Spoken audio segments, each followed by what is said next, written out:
But before the striker could begin to think about jumping, Virgil van Dijk maneuvered himself into position. He placed his arm on Benteke's back, rolled his shoulders forward, and applied some leverage. Benteke couldn't move, and Palace's moment was gone. That is the thing about Van Dijk.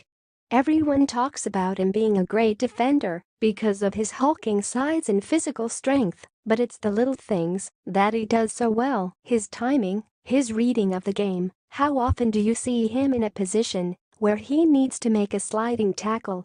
There is a reason Jurgen Klopp was happy for Liverpool to obliterate their transfer record to sign Van Dijk, and it was for nights such as these, when the atmosphere is intimidating and the stakes are high. This when you want leaders to emerge and provide guidance, and this is what Van Dijk does.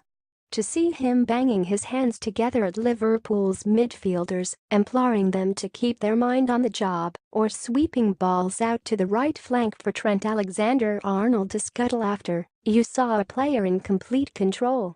What Liverpool would have done to have someone like Van Dijk the last time they played at Selhurst Park on a Monday night? That, of course, was in May 2014, when their implosion in the final frenzied 20 minutes led to the disintegration of their ambitions to become champions. Back then, Van Dijk had just finished his first season with Celtic, deemed not good enough by English scouts, who had previously watched him in Greenwich. You had to think about that night when saw Mohamed Sakho tap dancing his way through this match. He played that fateful evening when a 3-0 lead turned into a 3-3 draw. It was a match that illustrated Liverpool would never seriously challenge for honours if they remained so porous. Klopp bounced the Frenchman out of Anfield 2 years ago for a number of reasons, the foremost being he simply wasn't up to the task of playing for Liverpool. Sakho wins popularity because he makes a high percentage of last-ditch tackles, but they are tackles he needs to make because he is normally out of position. He is prone to moments of impetuosity too, as he showed when having 2 attempts to chop Mohamed Salah down for a penalty.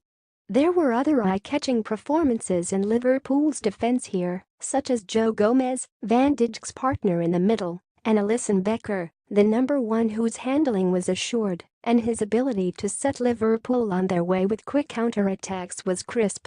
But it was Van Dijk who stood out like a beacon, and that led to another question: what would Manchester United do to have a player like him? He is, after all, everything that Jose Mourinho wants in his back four. Why did they not push Southampton when everyone else was knocking? It is well known that Manchester City were in for Van Dijk, while Chelsea and Arsenal both asked the question of Southampton. It transpires that United did actually throw their hat into the ring and made an inquiry for Van Dijk last Christmas. They wanted to know the terms of his deal last December, but, as is typical of that club now, the question was asked on the day Van Dijk was undergoing his medical at Anfield. By then it was too late. United's loss is most definitely Liverpool's gain. It was a small moment, barely 6 minutes into the game, but it was a perfect demonstration of his authority.